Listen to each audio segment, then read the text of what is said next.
Welcome to Life on the Rocks, your innovative entrepreneurship and motivational based show where we ask the real questions by tapping into the minds of successful, high-performing individuals.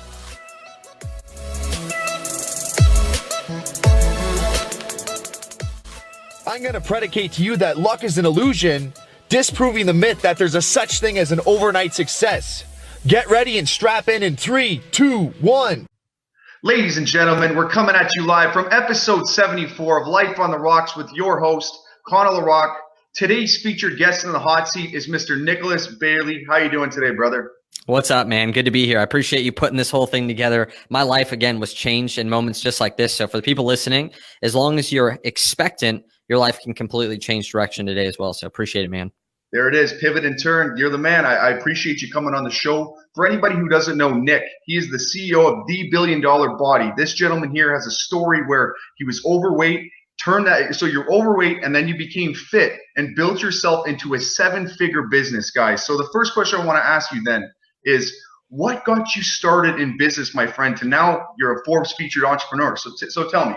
Dude, I just want to be rich, of course. No, I'm just kidding.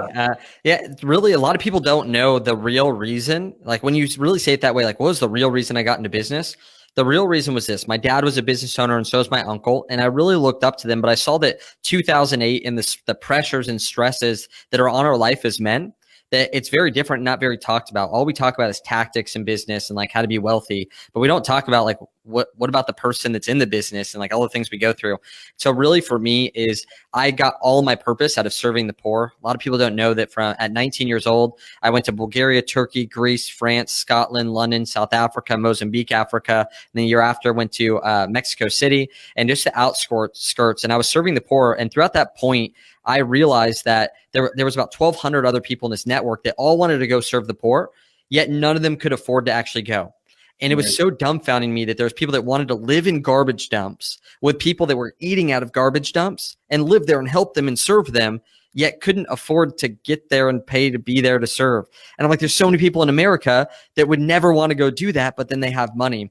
And I thought, what's the most selfless thing I could do right now? Selfless isn't me serving at this point. Selfless is me going out and building a business that could send 1,199 other people that are just like I was, that have a heart to be able to go serve the poor and serve people in different nations. So that was the first initial reason why I had the idea. And the second one is because I got married and I realized as a man, it was my moral obligation to provide for my family. And I had no clue how to do that. I had no job, no business, no nothing. I thought, oh my goodness, like, this is all coming together. I want to be able to send other people to serve the poor. And I have a family now to provide for my wife and future family. And I was like, I need to make sure that I do this right. So the next step that I took was, what life do I want to live? And that was like, I didn't want to be away from my wife. And the only way I could live the life that I wanted is if I had location independence, if I had time freedom, and my wife could be with me. So now my wife is even in our office, 1,200 square foot office here in San Diego, and she's here with me. We spend 16 hours a day, and then we spend the nights together in bed as well. And we created our dream life. And it all started there, though, was serving the poor, and we found our identity from there. That's huge. Honestly, that's a very noble thing of you. You get such a good perspective at such a young age, 19 years old, getting to serve the poor. It kind of gives you especially if you're going to some of those poorer countries where you see these people struggling, right? It really puts things kind of in a perspective. So you go fast forward. We look at the social media era. People don't really understand, I think, to some degree, that it's not all about us. You got to go out into the world and see some of the struggling. So fast forward a few years. So talk about your branding behind the $1 Billion Body. I think it's brilliant. I really like the name. It's strong. It's empowering. Talk about how that got started through that story. Yeah. So before I even go there real quick, notice that a lot of these people in poor countries, one of the biggest motivators for me was that everyone could go reach those people because they were poor and broken. They needed help. Yet what I found is that once they got that little bit of help, they were really happy people. They just needed enough to be able to enjoy their happiness. But in America, I saw there was lots of people that not a lot of people were reaching, famous, rich people, high influential people that were really rich, but poor. And no matter how much more they got, they were still poor on the inside. And so I noticed that I could go serve a different type of poor that were just really rich and not a lot of people could reach. And so the branding behind me is like, I didn't know at the time that in business that you could actually talk about things that you weren't good at. I genuinely believed that the only way I could build a business is if I had already accomplished and done all the things that I want to teach. Now I know that there's many different forms of businesses. There's things like we're doing right now. You're not the one teaching. I'm the one here teaching. You're just asking the questions. And you can literally bring in experts that are great in different areas that you're not great and build a business around. That's a business in itself. It's called being a reporter. But my first business was truly taking a transformation that I had had. So for me, I was 60 pounds overweight. I had lost that weight. I'd hired a trainer and he had done all my nutrition plans, all my workout plans. I was too scared to go to the gym. I had all these insecurities. And for years, I struggled with this and I overcame them. And for years, that was like my number one focus. And I thought, my goodness, like my dad was a business owner. I want to be a business owner. There's other business owners out there that are struggling with the problem that I struggled with. And I could just give them my system that they could go through and pop out the same result that I just got. It was like, you follow the system and you lose body fat and boost testosterone as a man. And it was like rinse and repeat. Though I wasn't a health expert, like I wasn't a health guy. Like I'm not like the guy who just obsesses about health all day long. And that's like eat, sleep, and breathe. I'm a businessman that had a health transformation and decided to take that as my first product to the world. And so that was how it all started, was like, how do I take things that I've actually done and give it to the world? And I've constantly done that over and over again, but also I've branched out in the way that I can bring in people that are better than me at different areas. And I don't have to be the best in the world at everything because you're never going to get there. And so that's really how it started. My wife and I went into network marketing as our first company. We did really well for a year, provided for a year of our life, and then everything tanked. And that's when I really went through a big lull period that a lot of people can probably relate with, is that I left that and I didn't know what to do.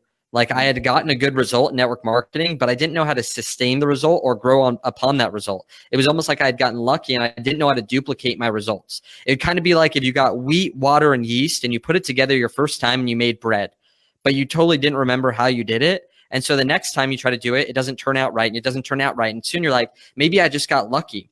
So I ended up partnering with my dad. And for 2.5 years, man, I spent full time cleaning carpets. It wasn't like I had this rise to fame and everything like went really well. I got punched in the stomach. I couldn't see the light at the end of the tunnel. I started cleaning carpets full time. I lived in the smallest, cheapest apartment in all of San Diego. There was not one cheaper spot that you could live in. And we had no AC. We were on the East County. It was like 110 degrees. And we sat there and like licked our wounds for 2.5 years. My wife was out there trying to build a business, but dude, I was too scared to even pay for parking at a networking event. I was the guy that I would now make fun of. Like I was the guy that couldn't invest in himself. I thought that if I saved $30 and didn't go network and didn't go get educated, then somehow I was winning by keeping that money. And it wasn't until I finally invested in myself to get into a mastermind, which is how my life was transformed, that everything changed. I got around the right people that not only were high level people, but they believed in me and believed in what we were doing. And I remember leaving that first meeting. I had never made more than $3,000 in a month. And I was able to leave that meeting with confidence that my product was good, that my transformation was real. And we booked out $30,000 in sales in that first 30 days. And we've never had a non-profitable month since then. And since then, I've been able to transition to what I truly wanted to do, which was influencing businessmen all over the world to be three-dimensional, prospering in health, wealth, and relationships. Because after coaching 600 men, health wasn't the only issue. And so we've been able to empower these men to be able to transform households, transform states, and hopefully transform countries, and then soon actually get the attention of major world leaders. And that's the place that we're going, is we're not only raising up future world leaders, we're not only raising up the influencers and the top leading men of tomorrow, but we're actually going to transform the world through that leadership. I think that's huge. And I honestly think I've been watching a lot of your stuff over the last few months, over the last year primarily. What do you think is the most difficult part? So you take 600 men that you're impacting their lives and you're training them and getting them ready for the world. What's the most difficult part? Because obviously personalities are different. You're dealing with different types of individuals. What do you find, like as a leader, being the guy in the center that has to say, here you go, this is where you're going, is what's one of the most difficult parts you find to get them to come through and have that breakthrough? Yeah, most men make decisions when they're in transition. And so they have to have something bad happen to them for them to actually change.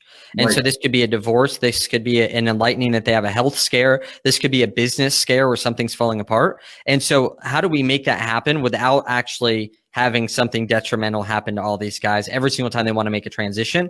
So the biggest way that we do that is by leading from the front. Like my business was built off of full vulnerability and transparency.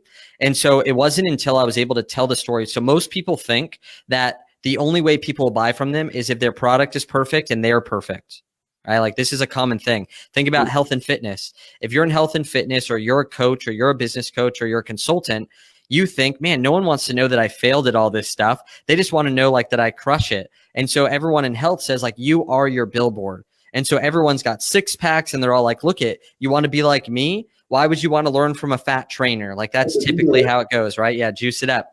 And so for a lot of years, I thought, man, like I didn't lose enough weight. Like my story's not good enough to even share. I only lost 60 pounds. There's plenty of people that lost 100. My second lie that I was telling myself was that, how is this actually going to help me grow my business? Like I could tell people about how I was fat, but why would anyone care? Don't they just care that I know what I'm doing? Right. And then the third one was that I was scared that if I actually told my story, that all my clients and all my friends and everyone would reject me and everyone would leave me and be like, see, you suck. And so that fear crippled me for a long time.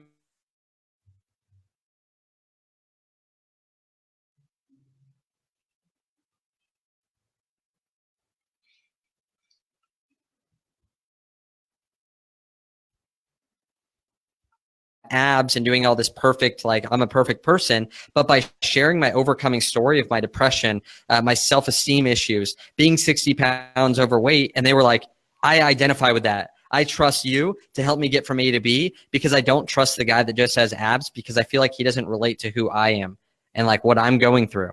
And so still consistently to stay, I'm like, it took me 3 years to make over $3,000 a month in a business, right? It was like, I was 7 years single before I found my wife. And there was all these different issues that I went through. And the more I talk about them, they're almost like lead magnets. Like think about this. A lead magnet is a hook, a piece of bait that attracts your ideal audience. For me, I tell my story and stories of other men, and that attracts people that are just like that. They have the same issues that I had, except for I have the actual thing that can help them overcome it and have freedom the way that I had it and thousands of other men have. How do you, so in your opinion, how do you get from that point? Like, so let's say someone right now, they're sitting in that spot where they're like, I'm overweight. They bought into your story, something like a lot of people follow Gary Vee online. How do we get them to that point where it's like, okay, I'm going to try to get you to convert, but you have to obviously pay to become a client, invest in yourself. I find that's one of the difficult points. If you look at a lot of people in marketing today, everyone's kind of pushing their different things. How do you get someone from that point where it's going to say, here you go. It's like, we have the entire infrastructure, the funnel built, but to then go get them into the system, build that relationship, and then change their life. Like, what? How do you walk? So how do you basically take your story and like actually get people that are in that place to pay you for the transformation, right? Yeah, it's important. Yeah. So the first thing is like, no one likes improvement offers. Everyone loves new opportunities. I was just with my friend Russell Brunson. He says this a lot better in .com secrets and in expert secrets, but in a way that I want to open your guys' eyes up, because if you don't know what you're looking for when you're reading those books, you won't get the most out of it. You'll read it, but you won't hear what he's saying. And so you don't want to be like everybody else. The one thing I didn't do was I didn't create an offer that was just like all these IFBB pros, because then I would have to compete with them. If I had a $150 thing or like a $30 a month program, I wasn't good enough to be able to do that. So what I also didn't do though, is I didn't create something brand new. This is something that a lot of people try to do, is they're like, this has never been seen before. I'm like, yeah, probably because it doesn't work. So if it's never been created before, you don't want to be there as well. So what I did is I looked at like business consultants, and I saw that they were like monetizing the things that they knew, and they were consulting the person for high ticket. And I thought, okay, that model works in a different industry. I think I could take something that works and bring it into my industry. So it was new, but it was proven. Right. And so the first thing I did was I created something that was completely different than everyone else, so that people could say, maybe that's the thing. You notice every single diet is like, it's the paleo diet, or we're doing CrossFit. Like it has its own name, and they act like it's completely different than anything that's ever been done before. It's HIIT training, HIIT, high intensity interval training. Like you have all these different things that people do. And if they were like, hey guys, we have new types of workouts that are so much better than these other people, no one's going to buy it. So that's number one. But the core thing that I found for helping your other people out is that first they have to believe that this thing works. Like that's always the first step, is like, oh, it obviously works. Like, look it's called CrossFit. Look at all these fit people. But then people are scared to show up to CrossFit because they're like, do you have to be fit to show up to CrossFit? Like they have all these like internal struggles. Like the reason I didn't go to the gym for the first 2 years of trying to lose weight. I never stepped foot into a gym. I lost all my weight without going to the gym because I thought I had to be fit before I go into the gym, or else people would make fun of me. Because they'd be like, look, what's this like unfit guy doing in the gym? But how do you get fit without going to the gym? Like it just doesn't make you that. Like I didn't know how to do it. And so the core thing as a influencer, as someone who's selling, the core thing you do as a salesperson is you get people to do something that they already want to do, but have fears and things holding them back from actually doing it. You don't sell people into things that they don't want to do. So if these people already want to be fit, the core thing that I would do is break down their internal beliefs that they're afraid of. They're afraid that that if they do these workouts, it's just not going to work for them, that they just like don't have the ability to go out there and do it. So I would tell them stories about myself and the struggles that I went through or other people went through that were just like them and what decision they made to overcome that. And then also on the external side is like, I was super afraid that if I ate really healthy or if I started going to the gym, all my family members would start making fun of me and not like me anymore because I wouldn't eat food with them anymore. Like there was tons of like if I went to the gym, everyone at the gym was going to make fun of me, right? Like that was my big fear. It wasn't that like I didn't think I could work out. I was just afraid what they were going to think of me. Right. And so really overcoming those things for people to break the chains that are holding them back from taking action on something that they know works. And I feel that that's like the biggest thing that you get to do by telling stories. And most people, they don't tell those stories. They just say like, look at this transformation. Look at what I've accomplished. No, dude, show people where you failed because people will identify more with your failures than your successes. I thought that when Forbes wrote that article about me, when Tony Robbins and Russell and Dean shouted me out in front of 250,000 people, when I spoke at Funnel Hacking Live, like all these things were going to be the things that would make everyone like love me and trust me because it's like, well, look at the results. No, those things are great to back up why they should listen to you. Because you have results. But the reason why they connect to you is going to be because of the struggles and the things that you've overcome, not because of your successes, because they can't identify with your successes because they've never had that success before. Does that make sense? Absolutely. I think that's actually a huge crucial point that I think, especially even myself starting out in the industry, that's one of the first things you want to think. It's like, oh, I got to position myself and sell myself as a success. But then it's like the things that get the most likes and the things that engage and build rapport is, like you said, it's your storytelling. And for a plug for yourself that you always put in, you say your mess is your mess is your message. I think that was very powerful. Yeah, man. And so just so everyone knows, like everyone's like, okay, you were the health guy, but like, why are you this like have this brotherhood now? And why aren't you doing like the health thing? Here's the deal is a lot of us get stuck in like the very first thing that we go into. We get stuck in like, I can only talk about this one thing. This is the common thing. I have men reach out to me every day that are like, dude, I need to move into a new industry. I hate being the health guy. I hate being the wealth guy. I hate being the relationship guy. I can only talk about this one thing. What I found is most people wrap themselves in a business that they can only talk about their product or service. So when I was doing it, I helped businessmen get fit.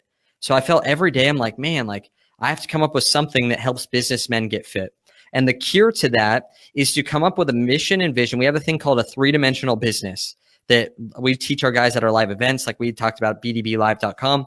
So this is one little insight of what we teach that builds a bulletproof business that you could do for years and that you can actually have more motivation than any of your competition, which is the number one thing that you want to have to be able to dominate in your industry. He who wants it the most is probably going to win. So the number one is a mission and vision that's bigger than a product or service. If you notice what I said about our mission and vision is that we're redefining what it means to be a businessman. We're changing the dictionary definition where literally you cannot be called a businessman in the future if you're not 3-dimensional. And we're creating these 3-dimensional men that we know are successful when they're prospering in health, wealth, and relationships, and they're helping and inspiring other men to do the same and the future generation.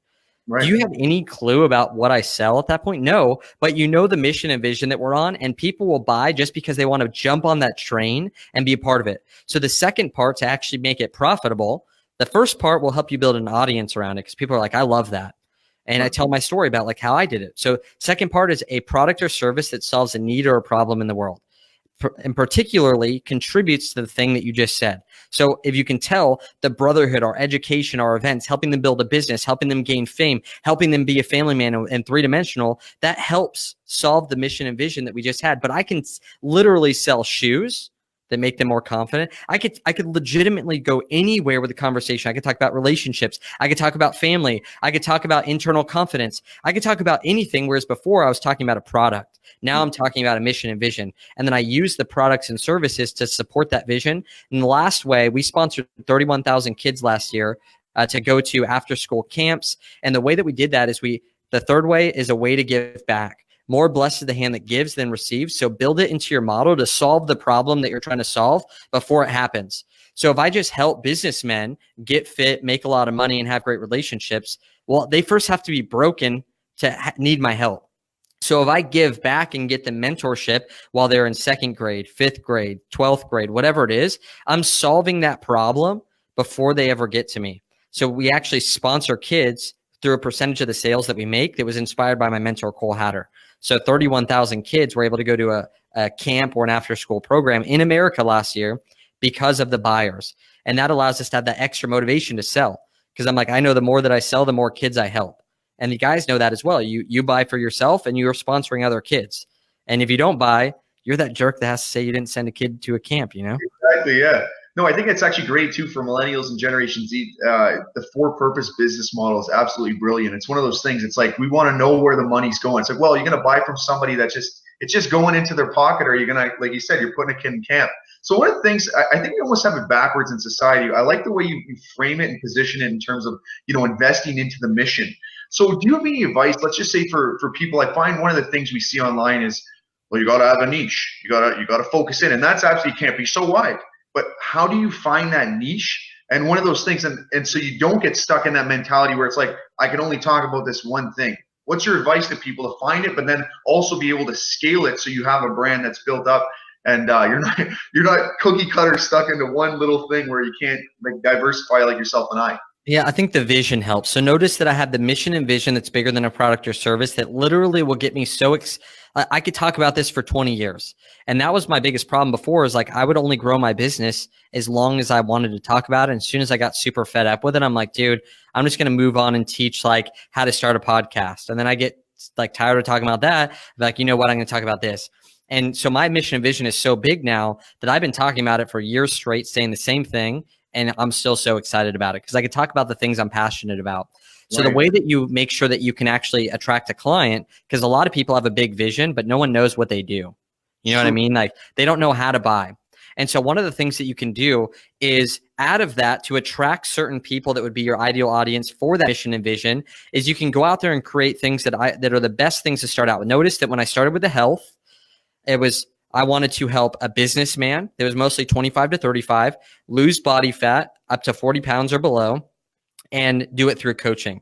So I had one product that solved one problem for one type of person. And so at first you want to be like, okay, with this mission and vision, like who's that person? And what's one product that I can do that solves one core issue that they like, it's a no-brainer for them to solve for one type of person. And I think that that's like one of the best ways to start. And you notice that the companies out there, let's say ClickFunnels, since I was just with Russell, he has like ClickFunnels, which is a software company that helps you build like landing pages and convert. But he doesn't sit there and he's like, oh man, like he has a big vision to be able to empower these entrepreneurs. But on the front end, to get people in, he has one product that solves one problem for one person. So he has like network marketing secrets. He has like all these different front end offers that are very specific to get people to be like, I identify with that. That's mine. And then a certain portion of them will be a part of the bigger vision. So I say never forget and never leave like that actual niche style marketing, because that's what's going to get people involved and actually take you up on your first offer. Just don't get stuck and that's the only thing that you can talk about, because it's just not true. So like a podcast, I launched something that was like, hey guys, I want to share with you how you can become a #1 ranked podcast and get over 100 5-star reviews in under 30 days, even if you haven't launched your show and you don't know what you're going to talk about yet. And I was like, that's a great hook. It's a great niche. And I was like, this is going to attract men that want to start a podcast. Like, this is a great thing to put out there. I was like, listen, I had an event that I put together that had, that was $10,000. I had Pat Flynn and John Lee Dumas teach at it, and they've never been released before to the public. I'm going to throw those in there for free. I'm going to give you my podcast checklist of exactly everything that I do to run my podcast. I'm also going to give you my standard operating procedures, my SOPs on how I literally just press play, record, and then never touch anything. And somehow it ends up on every single platform because my team knows how to do it. And like I wrapped it all into a bundle, and that's an irresistible offer that's for one type of person that wants to start a podcast and grow it and do well. And that allows me to attract people rather than being very obscure, right? Like a lot of us are like, I'm a men's impact coach, or I'm an impact coach, or I'm a mindset coach. I'm like, great, but how can someone identify with you? Like, oh, that's me. And I think that's one of the hardest things with having a big vision, is also creating those very specific things that people can identify with. No, 100%. It's one of those things too, where it's like, I see a lot of people nowadays, you even watch, you're sitting there, it could be anywhere, just on your phone, you see these advertisements coming up, always the same products pushing, it's not the same notable brands. what do you think is the best advice to be able to distinguish yourself? So if I want to give you an example, and this is going to frame it for guys like us that are young. So they see a 24-year-old, they're wearing a suit, they're trying to come out there and promote their name and become legitimate. What's your advice to get over that stigma for older businessmen, like the executive types, probably like our fathers, that go out there, they're big business guys, to make them think we're legitimate and be able to sell to them, or just for them to believe in us that we actually have an expertise at this young age? Yeah, the first thing is to get that out of your mind, that you even think that that's a problem. Like Right. that's something that I had as well. So check this out. The reason I got stuck in health for so long is because I was like, man, I need to be married for 5 years before I could even talk about my relationship. I need to make $1 million before I could ever say anything about business. I need to do this other thing. And it's just all about you, right, at that point. And so one of the biggest things is like by association. I noticed that like if you want to gain, think about Napoleon Hill. Napoleon Hill hadn't really done that much, but all he did was go out there and get around and interview and bring the best information from people that did. And so rather than acting like all your information is yours, which it's not, realize that on this podcast or this live stream even, that the majority of the things that I've said, I've been like, hey, Russell says this the best, or I learned this from my mentor, Cole Hatter. 100%. Very few things do we actually learn, and people respect them. And so that if I can have the network of those people, then all of a sudden people will actually respect me as well. So I think first thing is to get that out of your head, because you're creating your own reality. Then you're going to think you're too old. Like at some point you're going to go through the breaking point and be like, man, I'm too old to talk to those people. I don't relate. Like, come on. Like, focus more on getting people results. Results speak for themselves. I say actions speak louder than words, but results speak louder than actions. And so the first thing to do would definitely be that. The second thing as well is to be consistent. You know, a lot of times you have to know what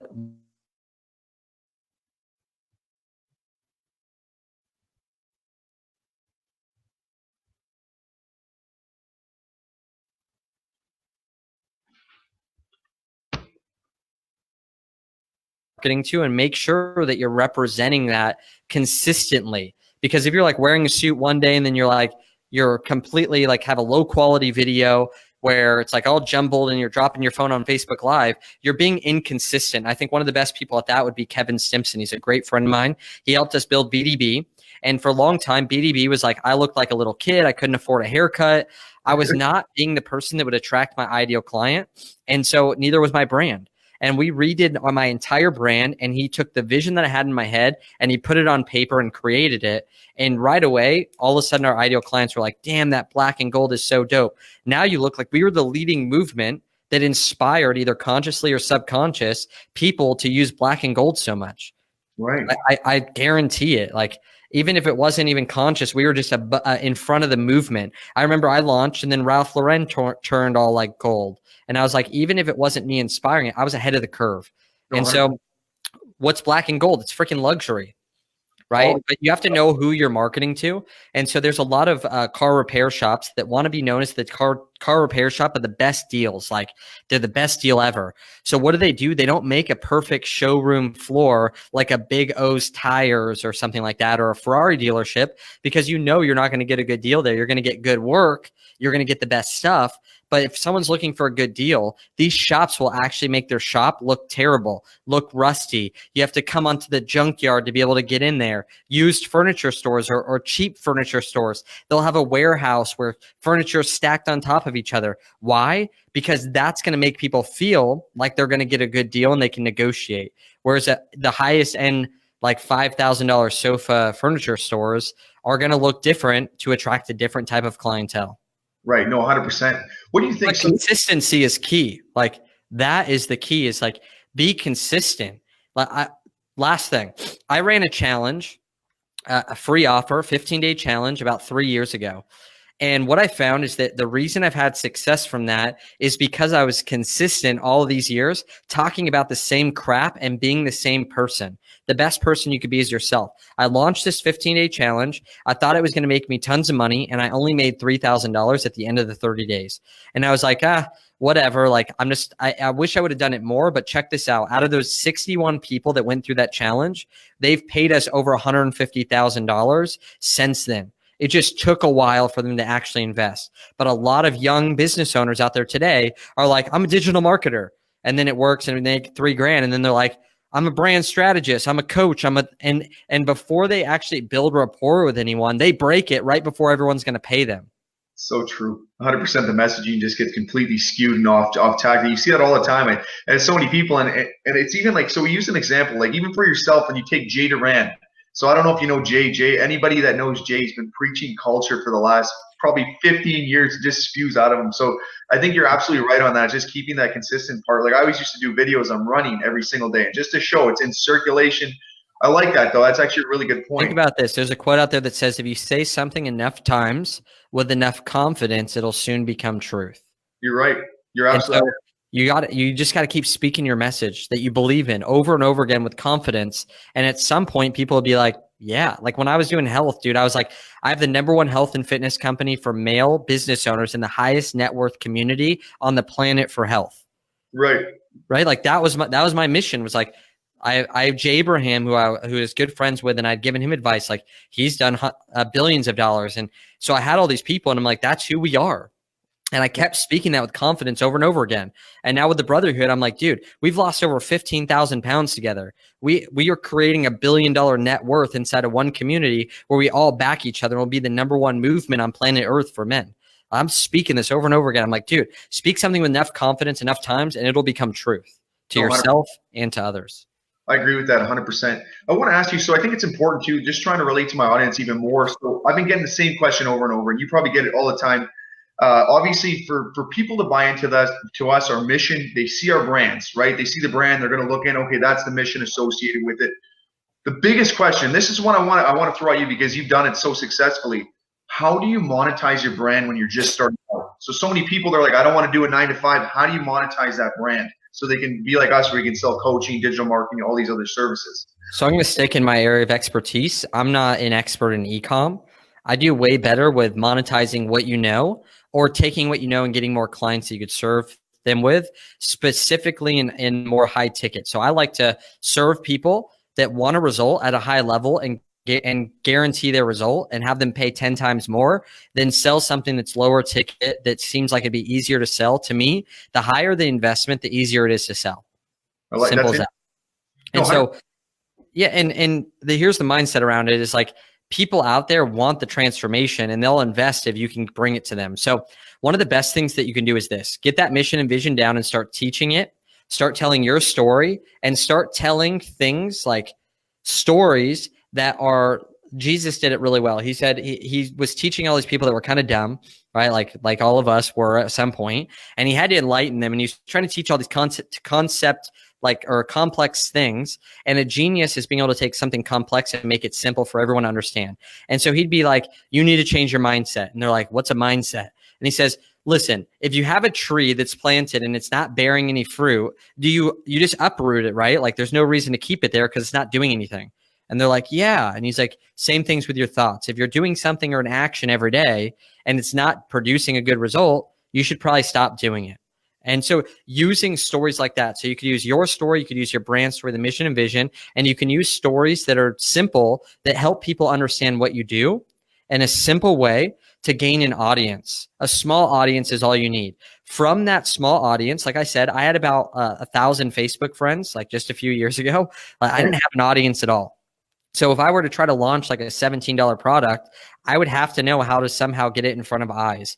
But if I have 1,000 people and I have a $1,000 to $10,000 product, I don't need to sell that much. I just need to do a really good job. So from there, I had talked about those core things and built a small audience around those subjects. From there, I just figured out what is the core problem that they have and how can I solve it at the easiest way possible.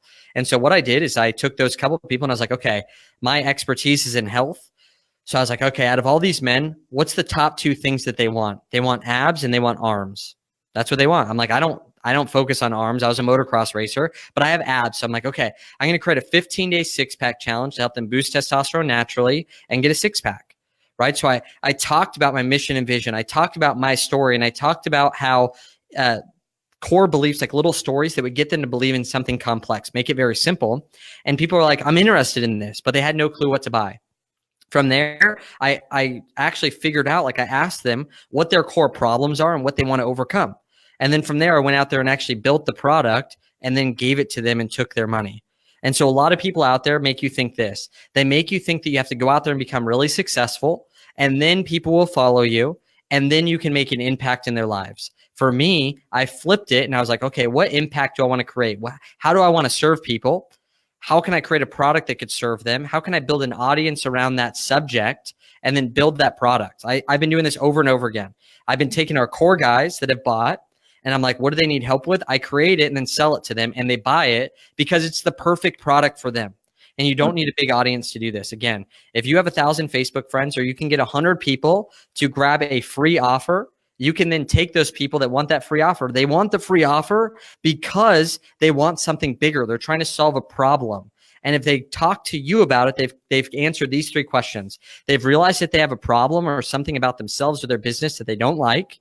They've decided now is the time to change it. And they decided that you are the person that they trust the most to help them solve that problem. And that's for my friend Nicholas Elliott, that is leading a sales team that's doing over 500K a month right now. And that's what they've noticed is the 3 core things that every person has decided before they've talked to you. So from there, all you have to do is get them to take action and buy the product. So those are the 3 things right now that you can do that are so simple. Even simpler than that is sell things that people already want. ClickFunnels was a live event, right? Funnel Hacking Live that I was able to speak at. Little did people know that there was people at Funnel Hacking Live that couldn't go. Like they had a ticket, but they couldn't go to the event. There was also people that were lazy that needed a ticket, but didn't want to buy it at full price. So what did I do? Just to make fun of everyone that's complaining about money and had no money to invest, I got 5 people. I bought their tickets for $600 and I sold them for $750 to the other person that was too lazy to look for the buyer. And I went out there and I made like $700, right? Like 45 minutes of flipping tickets because there was already supply and demand out there for that specific thing. All I had to do was broker the deal. No, 100%. I think that's actually a really interesting point when you think about it. That was more money than I used to make a week carpet cleaning that I made in one day flipping stupid tickets that literally anyone could have done. No education, didn't take a skill set. I took the supply and I gave it to the demand, and like that was it. No, that's one of the biggest things I always ask people too. I say, do you want to work for a company or a corporation, or do you want to own it? And that's the mentality you carry. Obviously, you see, it's like we can turn opportunities into anything. So one of the last questions I want to ask you, Nick, I think it's important so people are wondering. So you just got back from Russell Brunson's group. Obviously, you have to invest to get in. You hang out with Jay Abraham, lots of these big names. You're an influencer. So for some of these people starting out that might not be able to afford, let's say, buying into something or making that first initial leap, how do we get around some of those key players? What would be your advice to them to build up, like save some money and then go invest? Like what's your advice to people to be able to get around some people like Russell Brunson? So the first thing you realize is that relationships will always cost you 2 things. And I say cost lightly because it's obviously not a cost: time and money. Those are the top 2 things. And so no matter what area of life you're in, you can't buy everything. Like there's things that money cannot buy, and there's things that are more valuable than money as well. And so what I found is that, like, even for me, if I want to go hang out with Tony Robbins, he's going to make me pay $1 million. So I'm not there yet where I can just go pay Tony for just to have fun. And so realize that there's always levels to everything. And this is for everyone. I remember hanging out with Jay Abraham, and he was trying to get in touch with this billionaire that he was connecting with, and he wasn't getting back to him. So he just kept following up with this billionaire. And at some point he was like, you know what, screw it. And he shipped a $400,000 statue to his front porch, like to get his attention. And so one of the big things is that the top thing that you can do is support other people's visions. For sure. Right? That's like a huge thing that I did. So with Cole Hatter, he was a great mentor of mine. I wanted to get his attention, but I didn't want to go out there and just like spend tens of thousands of dollars, and he wouldn't have taken it anyway because he doesn't care enough about money. So what did I do? He had a live event that was coming up, and I went out there and I sold more tickets than even every speaker that was at the event. I brought more people to that event than anyone besides Ty Lopez. That was it. Wow. And so I went out there and I served his vision without expecting anything in return. And Russell Brunson, how did he just get in with Tony Robbins and Dean? People don't know, like he didn't expect that to happen. He went out and he saw that mastermind.com was $500,000 and Tony and Dean didn't want to buy it. So he went and bought it with his own money and gifted it to them for free. Wow, that's incredible. That's how he got connected, but he wasn't expecting anything in return. He was just expecting, because he knows that if you keep giving to people, like it just comes back to you. And so that's what I've consistently done, is shown up, served other people and their vision, and expected nothing in return, and opportunities come. And Simple as that. Whether it's with a time investment or money investment. My first influencer I connected with, I had an opportunity to drive to Orange County. So I was 18 years old. I wanted to meet this influencer. I had one friend that knew this guy. So I was like, hey, whenever you're with him, can you invite me to come up? So he's sitting with him going to lunch, and he's like, Nicholas, if you want to come up right now, you can come.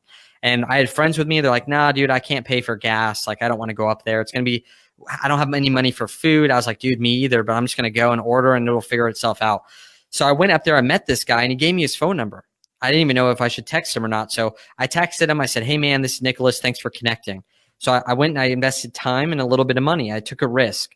Well, a few weeks later, that influencer said, hey, Nicholas, I'm going to go night surfing at Trestles, which is the #1 surf spot in America. Do you want to come? I was with friends again. I was like, you guys want to go with this influencer? And they're like, nah, dude, there's probably going to be so many people there. And it's surfing at night, which is against the law. You could go to jail. And I was like, all right, whatever. I threw a banana in my truck and I drove up there all through the night, went to Trestles. I met him there and nobody showed up besides me. Everyone said the same thing, and it was just me. I got stuck in the middle of the ocean that night for 5 hours. I couldn't see. I had no clue where to go, and I got stuck in the ocean. But he said one thing to me. He said, Nicholas, you know what? I'm doing a speaking tour in London and South Africa.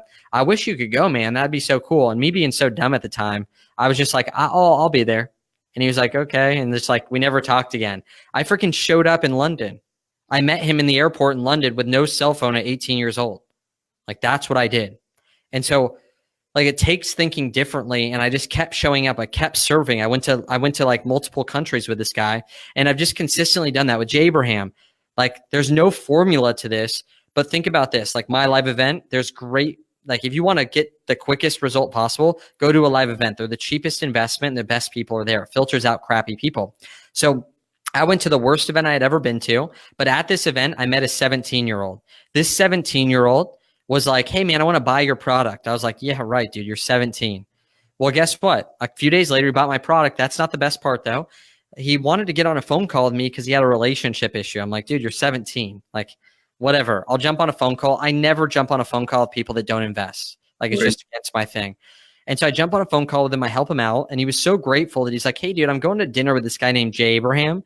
I'm actually consulting his company on how you can market to young people. I would love for you to come. So I start telling my friends, and they're all like, dude, the same problems are going through my head. The traffic to get there, the paying for parking, the dinner's going to be expensive. There's probably going to be like 60 people there, and I'll never even talk to them. It's a waste of time. Well, I brought my couple friends, Kevin and Ivana and me. Dude, the only people that were there were my friends, Jim Quick and Jay, and then some 18-year-old that built a satellite for NASA. And that's how I built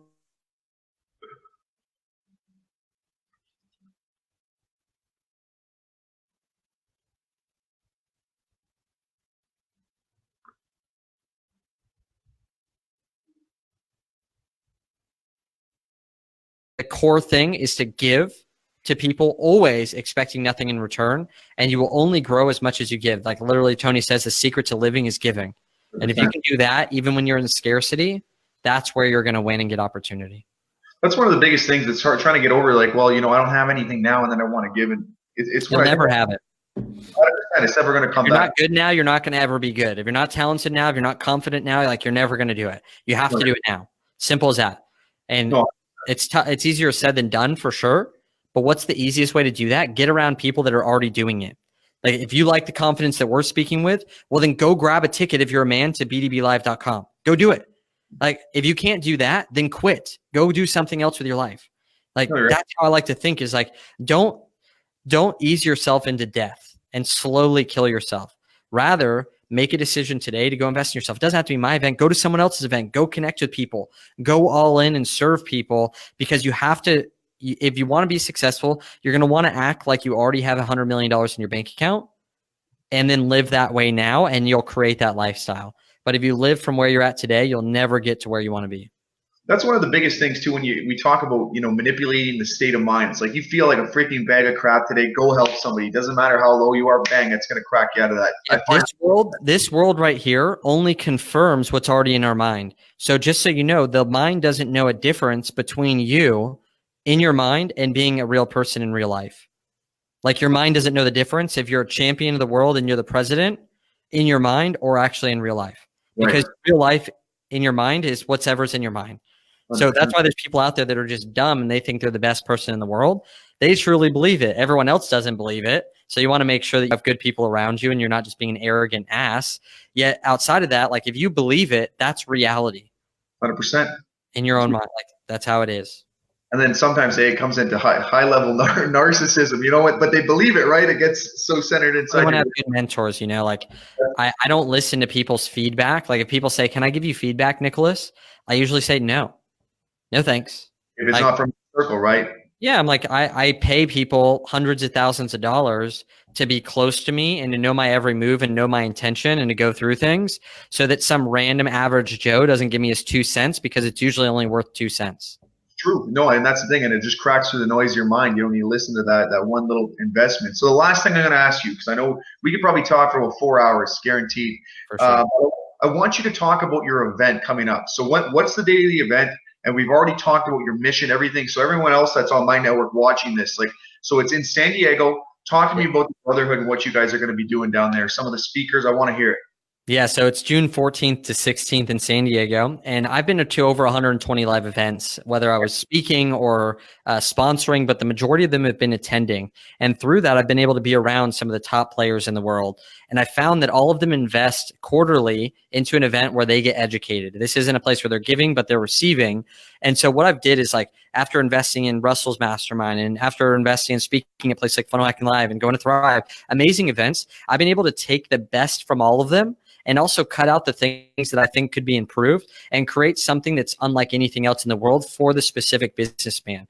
So not only are we going to jump into business tactics so you can leave more profitable, but actually the internal things that we go through so that you can have more confidence every single day and stop looking at everyone on social media going, man, I wish I was like that. I got to just keep faking it because they're probably faking it as well, but actually become the person that's the inspirer and the leader inside of the industry. And so we have the best networking. I already bought everyone's lunches. We have our VIP dinners with our speakers. And what I found is that a lot of big name speakers, man, they're amazing, but you can find them everywhere and they say the same thing. They don't invest in the event. Like they're not invested. What I did is I put together our top guys, the people that are crushing it. So if you're in the health and fitness industry or the marketing industry, I have my friend Brandon Poulin that's $100,000 a day to learn from him. I brought him out. He's 25 years old, did over $50 million, just got voted Entrepreneur of the Year in his state. And he's crushing it. He'll be there hanging out, talking with you guys like an attendee. He'll be there hanging out and doing everything. And he built Lady Boss, $50 million, low ticket item. Let's say you want to sell high ticket and you want to get into digital marketing, whether you want an agency or you want to do it for yourself. I have a client, Douglas James, that's speaking this year that was in the military when he joined with us, was able to make multiple millions of dollars on the side while he was working full-time for the military, and now has been able to go out there and create a multi-million-dollar business outside of it. People like Chase Maher, who was just a realtor that just was like, showed up to BDB Live 1.0 and was like, I want to be a better real estate guy. And he left there and he's been a part of our program. He's now speaking at the event. In the last 5 weeks, he's done like over $70,000. Not even in the way that he was making money when he first came there. He had a whole new world. So if you're one in real estate, or if you're a person that's in like one specific niche and you want to break out to this whole new world where you can like make money while you sleep, he was able to do it. Devin Wyman, NFL Super Bowl champion, like the list goes on from real estate to real estate investors to digital marketing to monetizing your expertise or going out there and being able to sell other people's product. We brought in the best people, and these people are also have great relationships and actually invest in their health. And they show you how you can live that lifestyle where you actually have it all as a businessman. You're not getting fat while you make money and then losing money while you get fit. None of that crap. And one thing I like to do for people like yourself, man, is like, one, I would love to have you there. I think it'd be so cool because people could like meet you. But ultimately is that if anyone comes to the event, I don't need your money. And I also don't need people to come. Like we know how to make money and we know how to fill events. So I want there to be no risk, because a lot of people are like, wow, like if I invest in a ticket, then like, what if it's not good? Or like, what if I don't know anyone or whatever it is? So to make it like totally transparent, like if you come to the event, you go to every single session, you don't actually think it was worth it, I'll give you all your money back. 100%. And you can go back, like I'll give it to you in cash so you can still keep the write-off on your bank statements and hide the cash in your drawer. Like, because we're not interested in selling tickets. We're interested in the person that's listening right now, making more money easier while living a better life.